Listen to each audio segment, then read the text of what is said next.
Class 9th student. आज आपका मैं विकारी शब्द संज्ञा एक्सप्लेन कर रही हूँ। जैसे इसकी डिफिनेशन तो आप बहुत पहले से समझ रहे हैं, स्टार्टिंग की क्लासों से पढ़ रहे होंगे कि किसी व्यक्ति, स्थान, वस्तु अथवा भाव के नाम को संज्ञा कहते हैं। जैसे राम, मुन्ना, टोकरी, मीन्स ये किसी ना किसी चीज के नाम है।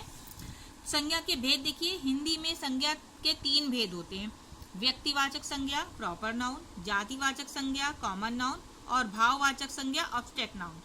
व्यक्तिवाचक संज्ञा में क्या होता है बेटा, जिस संज्ञा से किसी विशेष व्यक्ति, विशेष स्थान अथवा विशेष वस्तु का बोध होता है उसे व्यक्तिवाचक संज्ञा कहते हैं। जैसे यमुना, अब यमुना देखिए एक किसी विशेष नदी का नाम है। यमुना नदी नहीं कहेंगे, नदी आपका व्यक्तिवाचक शब्द नहीं होगा, यमुना व्यक्तिवाचक शब्द होगा, क्योंकि यमुना एक ही होगी। हिमालय, हिमालय किसी पर्वत का नाम है, इसलिए ये व्यक्तिवाचक संज्ञा कह सकते हो, प्रॉपर नाउन।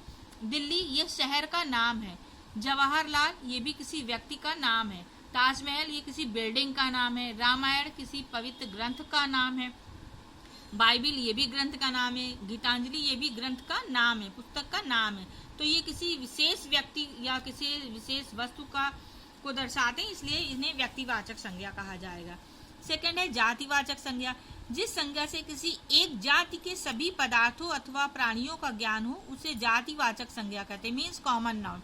जैसे बालिका, अब इसको अगर यहाँ पे जो आपको हमने समझाया था व्यक्तिवाचक संज्ञा में, इसमें यमुना की जगह पे अगर नदी होता तो नदी हो जाता जातिवाचक संज्ञा, क्योंकि उस एक पर्टिकुलर उस जाति को बोध करा रहा है यमुना, तो नदी मतलब, तो नदी हो जाता जातिवाचक। अब यहाँ पे लिखा हिमालय, तो हिमालय उस पर्वत का नाम है। अगर पर्वत शब्द आता तो पर्वत हो जाता जातिवाचक और हिमालय है व्यक्तिवाचक।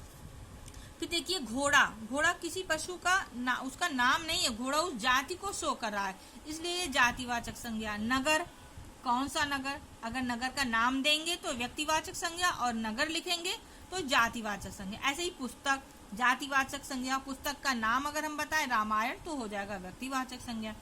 फिर महिला, महिला एक स्त्री जाति का बोध कराया जा रहा है तो हो जाएगा जातिवाचक संज्ञा। और अगर किसी पर्टिकुलर किसी महिला का नाम बताएंगे तो व्यक्तिवाचक संज्ञा। फिर थर्ड है भाववाचक संज्ञा। भाववाचक मीन्स ऑब्स्ट्रैक्ट नाउन, मीन्स जिसको कहते हैं फीलिंग कह सकते हो। जिस संज्ञा से किसी के गुण, दोष, भाव अथवा दशा का बोध हो उसे भाववाचक संज्ञा कहते हैं। जैसे बचपन, मधुरता, सत्य, सुंदरता, ये सब उसकी गुण विशेषताओं का बता रहे हैं, इसलिए इसे भाववाचक संज्ञा बोलेंगे।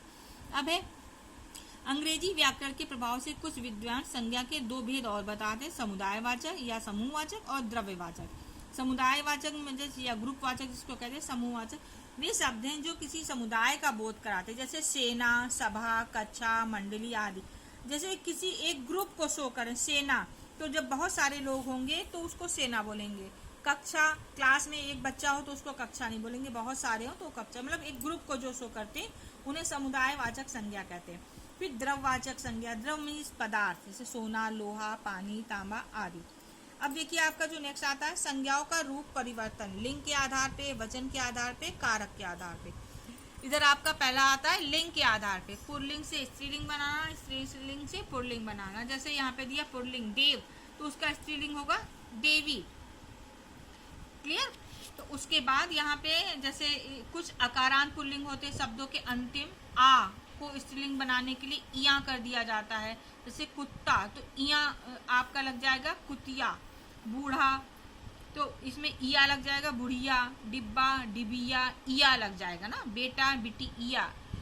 तो इस फिर नेक्स्ट है व्यवसायवाचक पुल्लिंग शब्द, सुनार, सुनारिन, लुहार, लुहारिन, इसका स्त्रीलिंग हो जाएगा कुम्हार, कुम्हारिन। फिर अगला है पदवीवाचक या उपजाति, पंडित पुल्लिंग, उसका स्त्रीलिंग हो जाए आइन लगा के पंडिताइन। ठाकुर, आइन लगा के ठाकुराइन। फिर इसकी बेटा इसी तरह पुल्लिंग के स्त्रीलिंग बनाना दिया गया है, जेठ, जेठानी। अकारांत में नी लगाकर ऊंट, ऊंटनी। भील, भीलनी। कुछ शब्दों में ई स्त्रीलिंग बनाने के लिए इनी कर दिया जाता है, जैसे स्वामी, स्वामिनी, इनी प्रत्यय लगा दिया जाता है। आन, धनवान, धनवती में अति लगा दिया जाता है। गुणवान, आन है तो उसमें अति लगा के गुणवती कर दिया जाता है। अक, अंत वाले शब्दों के संग अक को स्त्रीलिंग बनाने के लिए इका कर दिया जाता है। जैसे नायक, अक है अंत में तो इका लगा के नायिका।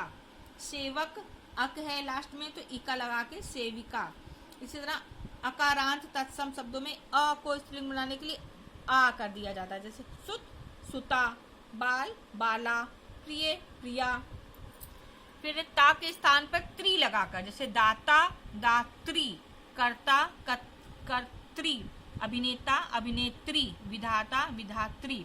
फिर कई शब्दों के स्त्रीलिंग उनके पुल्लिंग रूपों से भिन्न होते हैं, जैसे राजा, रानी, ये अपोज बिल्कुल अलग होते हैं, इनको लंघी करना पड़ेगा, इनका कोई नियम नहीं है। कुछ शब्दों में स्त्रीलिंग पुल्लिंग का अंतर करने के लिए मादा या नर जोड़ दिया जाता है, जैसे मादा चीता, नर कोयल, मादा कोयल, नर मगरमच्छ, मादा मगरमच्छ। इसमें नर और मादा वर्ड जोड़कर ही इसका स्त्रीलिंग और पुल्लिंग बनाया जाता है।